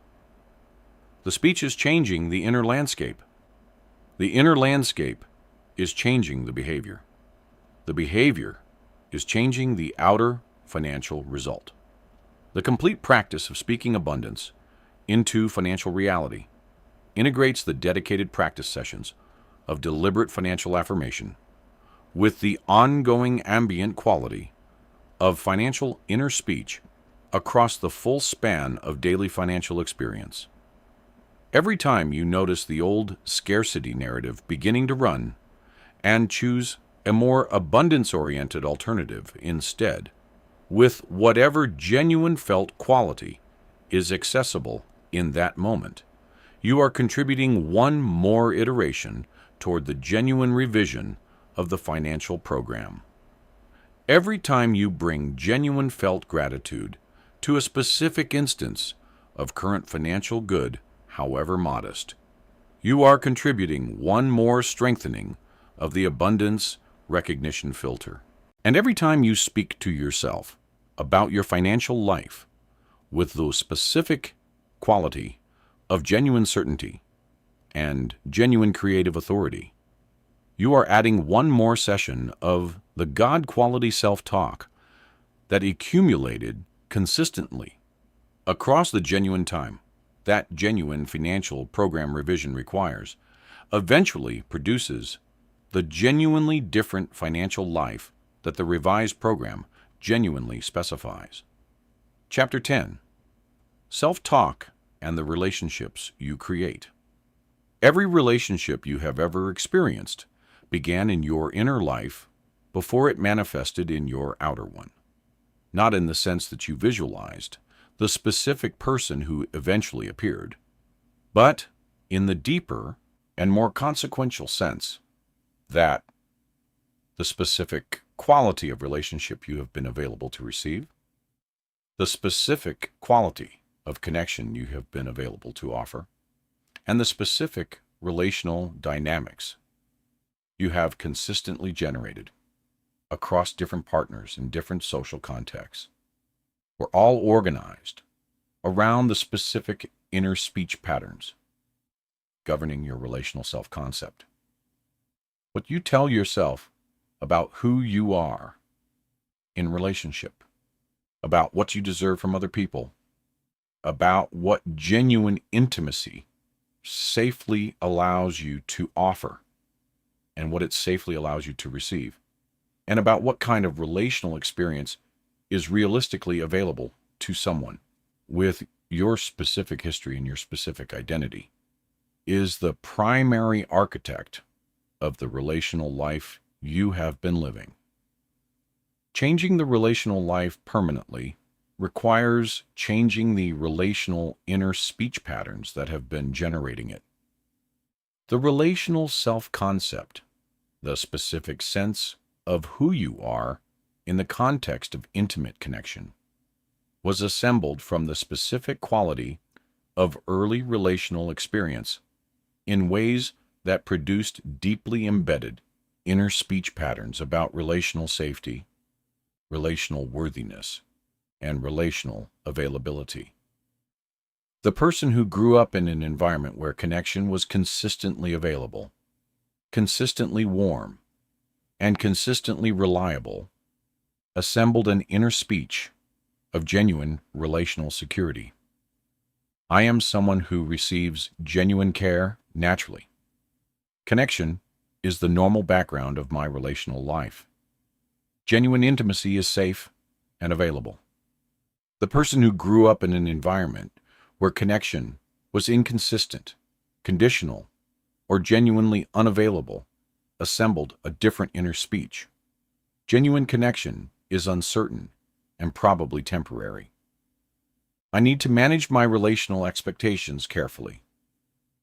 The quality of genuine intimacy I secretly want is probably not what someone like me realistically receives. The attachment research of John Bowlby, Mary Ainsworth, and the decades of subsequent developmental psychologists who have built on their foundational work provides the specific scientific framework for understanding how early relational experience becomes adult relational inner speech. The secure attachment style, developed through consistently warm and responsive early caregiving, produces the specific inner speech of someone who expects genuine relational good with the settled confidence of someone whose experience has always confirmed that expectation.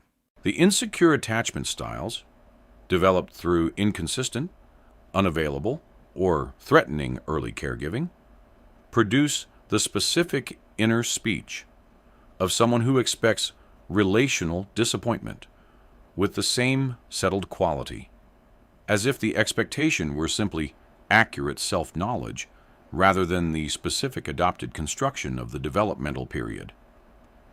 The inner speech is not reporting the truth about relationships. It is reporting the truth about the early relational program, and programs can be revised. Speaking to yourself like God in the relational domain means speaking from within the assumption of absolute relational worthiness, not the assumption that every specific relationship will be perfect or that genuine relational difficulty will never arise. The assumption that genuine, warm, sustaining, mutually nourishing connection is simply what you deserve, simply what is available to you, and simply what you generate naturally because of who you genuinely are. This assumption, spoken consistently from within genuine, felt certainty, rather than from within anxious hope, organizes the perceptual, behavioral, and electromagnetic systems around finding and generating genuine connection rather than around managing the chronic fear of relational inadequacy.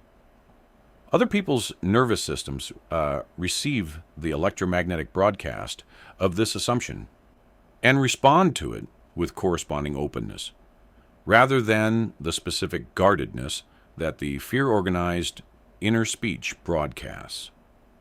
The specific relational inner speech patterns, most in need of revision for most people, include the comparison patterns that generate chronic feelings of relational unworthiness through the specific mechanism of evaluating oneself unfavorably against imagined ideal partners or against other people's apparently better relationships.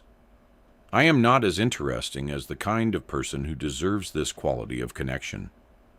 My flaws make genuine intimacy ultimately unsustainable. The people I am attracted to are too good for someone with my specific combination of qualities and limitations. Each of these is a specific inner speech pattern, generating specific behavioral choices that confirm its predictions. The withdrawal from genuine vulnerability that makes genuine intimacy impossible. The testing behavior that eventually drives away genuine care. The specific quality of self-presentation, as less than one actually is, that attracts partners who confirm the lesser or self-description. The practice of extending genuine inner speech of blessing toward the people in your current relational life, including people with whom genuine difficulty exists, is one of the most specifically powerful tools available in the relational domain of this audiobook's teaching.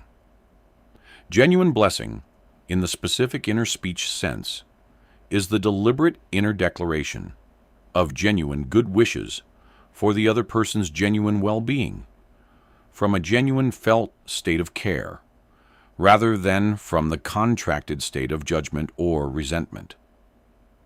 The inner speech of genuine blessing does not deny the genuine difficulty of a challenging relationship. It meets that difficulty from a fundamentally different inner position than the contracted, resentment-organized position that generates the corresponding relational experience of increasing difficulty and increasing estrangement. Speaking genuine inner blessing toward people who have generated genuine grievance is not a moral prescription for virtue. It is the specific inner speech practice that transforms the relational field, from which better relational experience can genuinely emerge. The complete practice of relational inner speech includes both the dedicated deliberate work of relational affirmation and assumption revision, and the ongoing ambient quality of inner speech about the people in your life across the full texture of daily experience. The moment when you catch yourself narrating a specific person's behavior with the inner voice of judgment and resentment, and choose instead to speak, even briefly, from within the inner voice of genuine curiosity and genuine care, is a genuine contribution to the relational field revision that better relationships require. The moment when you notice the old relational fear arising before a vulnerable interpersonal situation and speak to yourself with genuine certainty from within the assumption of genuine relational worthiness and genuine relational availability is a genuine override of the old program with the new one. These moments, accumulated consistently across the genuine time that genuine relational program revision requires, produce the specific, lasting, genuinely different relational quality that speaks of itself in the only language that matters, the language of lived, felt, genuinely nourishing human connection. The relational life available to the person who has genuinely revised their relational inner speech through consistent God-quality self-talk is not a fairy tale of perfect partnerships and effortless connection. It is the specific, real, imperfect, genuinely alive quality of relationship available to someone who approaches each relational encounter from within genuine inner worthiness, genuine inner availability, and the genuine creative authority of someone who knows that the quality of their relational experience is, in significant part, the ongoing product of their own relational inner world. From this position, difficulties are navigable rather than devastating. Genuine repair is possible after genuine rupture, and the specific quality of growing, deepening, genuinely sustaining connection that the old programs prevented by generating the specific dynamics that made it impossible becomes the natural outcome of a relational inner life that has been genuinely, thoroughly, and patiently transformed. Chapter 11. When the inner voice meets resistance, genuine inner work always encounters resistance, and the quality of the response to resistance determines whether the inner work eventually produces genuine transformation or remains a series of genuinely begun but ultimately uncompleted experiments. Resistance is not a sign that the inner work is failing. It is a sign that the inner work is reaching the level where established programs encounter genuine challenge from new programming, which is exactly the level where genuine revision begins to be possible. The person who has never encountered resistance in their inner development work has probably never reached the depth where the old programs live, and the practices they are applying are likely producing pleasant experiences without genuine lasting change. The person encountering genuine resistance is in precisely the right territory for the work that actually changes things to be happening. The specific forms that resistance takes in the context of deliberate inner speech work are worth naming clearly so that they can be recognized when they arise, rather than being mistaken for evidence that the practice is not working, or that the person is somehow not constituted for this kind of work. The first form is the counter-commentary, the specific inner voice that arises in response to a new positive inner declaration and says that is not actually true. You are just pretending. This is embarrassing. Nothing is really going to change. This counter-commentary is the established program defending its territory. It is not honest self-assessment. It is program maintenance. The appropriate response is neither arguing with it nor suppressing it, but simply noticing it without investment and returning to the chosen declaration with renewed, genuine, felt quality. The second form of resistance is the emotional flatness that sometimes arises when attempting to deliver inner declarations with genuine felt quality.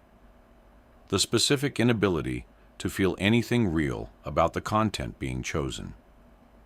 This flatness is often the consequence of a defensive emotional numbness installed by the old programs as a protective response to the specific experiences that generated them. When emotional pain was consistently associated with genuine wanting, genuine hope, or genuine vulnerability, the protective response of emotional numbing toward those domains is entirely understandable. The specific approach to this form of resistance is not to force emotional engagement, but to begin with inner declarations that can be held with even a small, quiet, genuine quality of feeling, however modest, and to build from there rather than demanding immediate dramatic emotional resonance with the most ambitious declarations.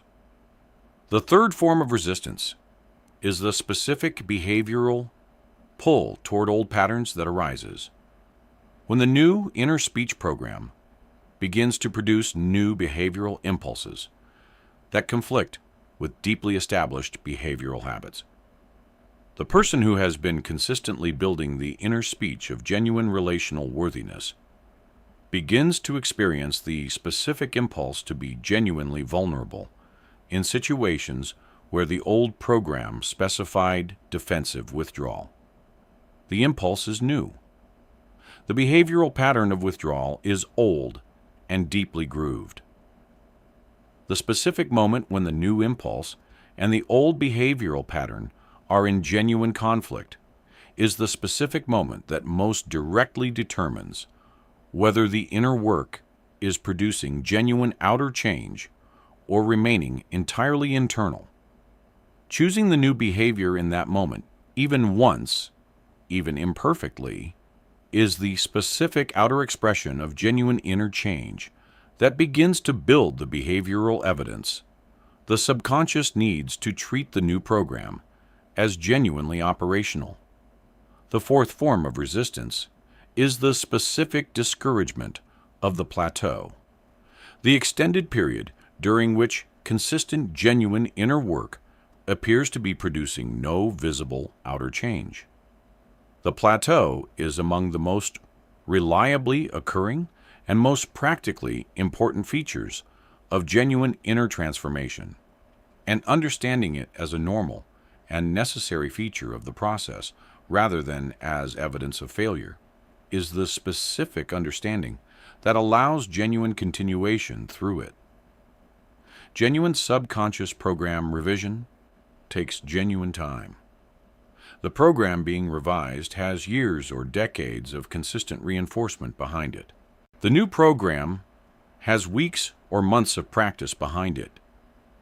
The plateau is the period during which the new program is accumulating the specific depth of impression needed to begin competing genuinely with the established program in its governance of the perceptual, behavioral, and physiological systems.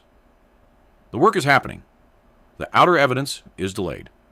The specific inner speech, most useful during periods of resistance, is the inner speech of patient, certain, non-dramatic confidence in the process rather than the inner speech of anxious monitoring of whether the process is producing results quickly enough. Talking to yourself like God during resistance does not mean declaring that the resistance does not exist or that the plateau is not genuinely frustrating. It means speaking to yourself from within the specific assumption that the work is genuine, the mechanism is real, and the patient consistency of the practice is producing the specific depth of impression that genuine transformation requires, regardless of whether the outer evidence at this particular moment is confirming the investment. This quality of patient, process-trusting inner speech is itself one of the most genuinely God-like qualities available in human experience. The specific certainty of someone who understands the creative process deeply enough to trust it through its most non-visible phases. The complete practice of working with resistance in inner development work involves holding two simultaneous orientations that might initially seem in tension with each other. The first is genuine compassion for the genuine difficulty of meeting resistance, for the genuine patience required to sustain the practice through the plateau, and for the genuine emotional weight of encountering old programs that were installed through genuinely difficult experiences. The second is genuine certainty about the effectiveness of the process and the genuine direction of movement that the consistent practice is producing, even when outer evidence is minimal. These two orientations are not in tension. They are the specific combination of genuine self-compassion and genuine creative authority that characterizes the most fully developed version of the God quality inner speech this audiobook teaches. Speaking to yourself like God means neither demanding immediate results with impatient urgency, nor collapsing into doubt when results are not immediately visible. It means holding the creative authority with genuine patient certainty, from within genuine compassion for the genuine difficulty of the work, exactly as the most genuinely powerful creative force available in any life genuinely must. Resistance met with genuine understanding and genuine patience is the specific crucible in which the most durable and the most genuine inner transformation is forged. The transformation that happens easily, without resistance, without plateau, without the genuine encounter with old programs defending their territory against new programming, is typically surface-level change that reflects the relatively shallow depth of the old programs encountered. The transformation that comes through genuine sustained work against genuine resistance, through the plateau, through the counter-commentary and the emotional flatness, and the behavioral pull of old habits, is the specific depth of genuine inner change that produces the lasting outer change. This audiobook has been describing as genuinely possible for anyone willing to do the work. Chapter 12. The life that God quality self-talk builds.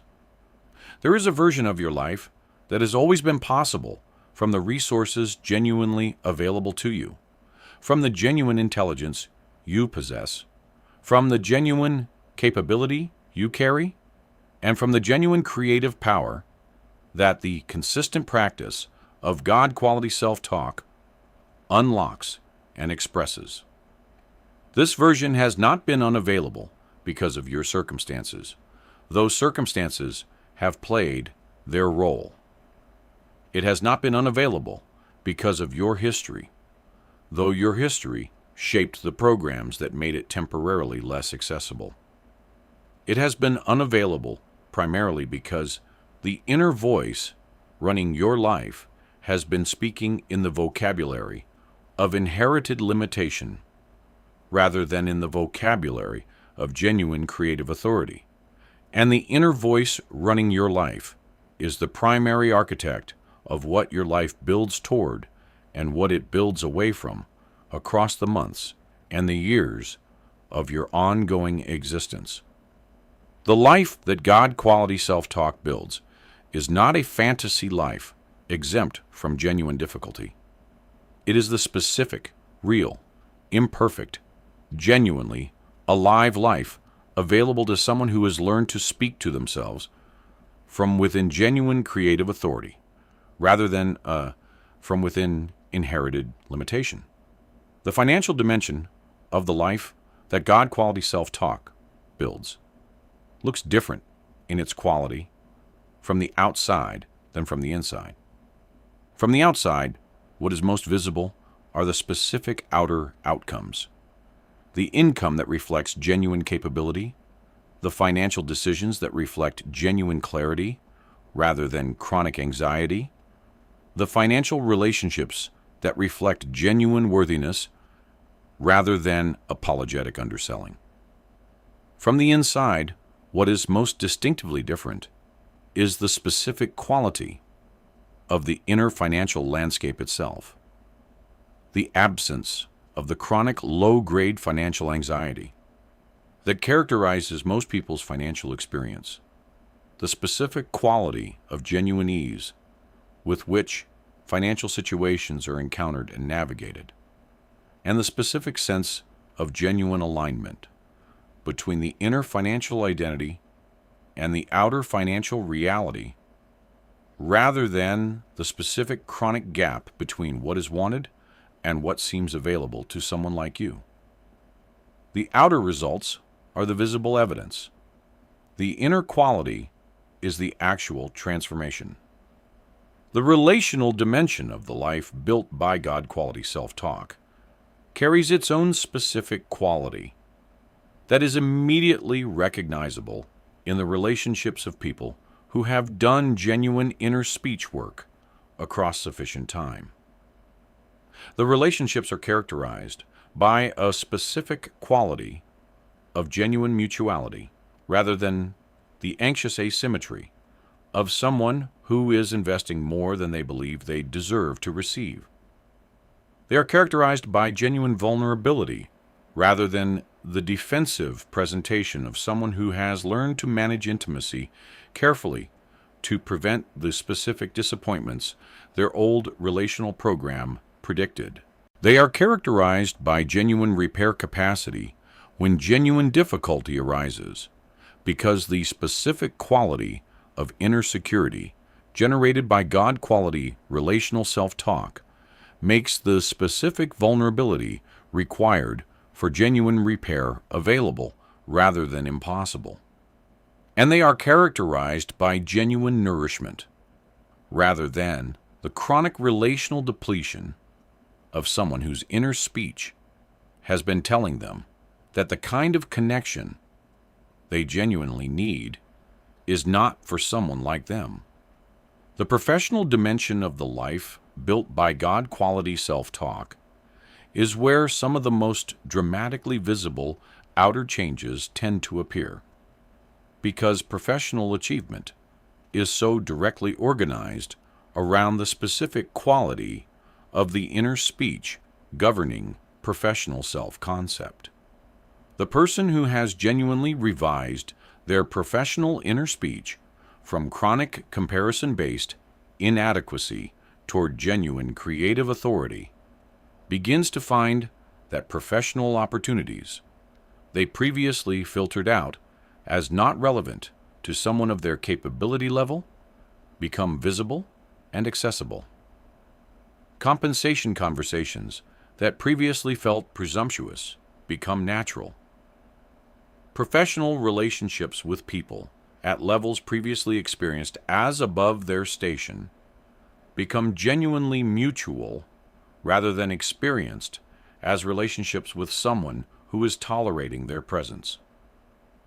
The creative dimension of the life built by God quality self-talk deserves specific mention because it is perhaps the most personally significant dimension for many people, and the dimension most directly organized around the inner voice's specific as declarations about creative worthiness and creative capability.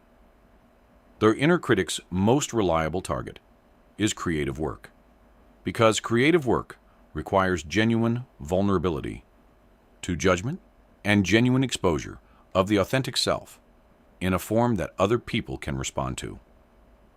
The God quality inner voice in the creative domain does not promise that every creative work will be received with universal acclaim, or that creative difficulty will disappear.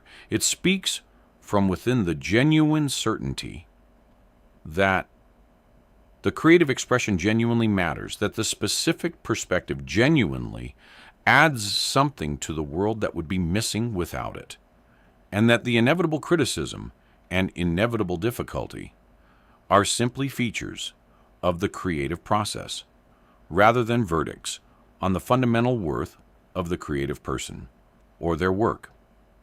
The spiritual dimension of the life built by God quality self-talk is the specific quality of inner relationship with the self that develops through the sustained practice of speaking to oneself with absolute creative authority, absolute worthiness, and absolute certainty about the genuine creative power available within. This inner relationship is the specific dimension that every spiritual tradition has pointed toward as the most important and the most consistently underattended dimension of genuine human development. The person who has learned to speak to themselves with the voice that this audiobook describes is not simply more confident or more successful in the external measures of those qualities. They have developed a genuine, living, continuously renewed relationship with their own deepest creative self, a relationship characterized by the specific qualities of genuine self-respect, genuine self-trust, and the genuine felt sense of their own unconditional worthiness that no external achievement can produce, but that consistent God quality self-talk gradually builds from the inside out. The daily experience of the person who has genuinely developed the practice of talking to themselves like God carries a specific quality that is different from the daily experience of the person who has not. And it is worth describing this quality directly because it is the most honest available answer to the question of what this practice ultimately produces in the actual lived texture of an ordinary life. The quality is not the absence of difficulty or the continuous presence of dramatic positive emotion. It is the specific, quiet, reliable, genuinely available quality of being genuinely at home in your own inner life, of meeting your own thoughts with genuine curiosity rather than defensive avoidance, of meeting your own desires with genuine permission rather than chronic judgment about their appropriateness, of meeting your own creative power with genuine invitation rather than the habitual contraction of someone who has been told that power of this quality is not for someone like them. This quality of being genuinely at home in your own inner life is what this audiobook calls talking to yourself like God. And it is available to you, starting with the very next word you speak to yourself. The life that God quality self-talk builds is built one inner declaration at a time, across the genuine time that genuine inner transformation requires, through the patient and consistent application of the complete daily practice described across the preceding chapters. It is built in the morning transition, when the first genuine felt declaration of creative authority is made before the day's habitual patterns have established their claim. It is built in the midday moment when the old counter-commentary arises and is noticed and gently redirected rather than simply expressed. It is built in the evening transition when the last inner content before sleep is chosen with deliberate intentionality rather than left to the habitual default. And it is built in the thousands of small, ordinary moments across every ordinary day, when the specific choice between the inherited voice of limitation and the cultivated voice of absolute creative authority is made again and again, with growing ease and growing genuine felt quality, until the cultivated voice becomes the habitual voice, and the life built from it becomes simply the life that is genuinely, ordinarily, unremarkably yours.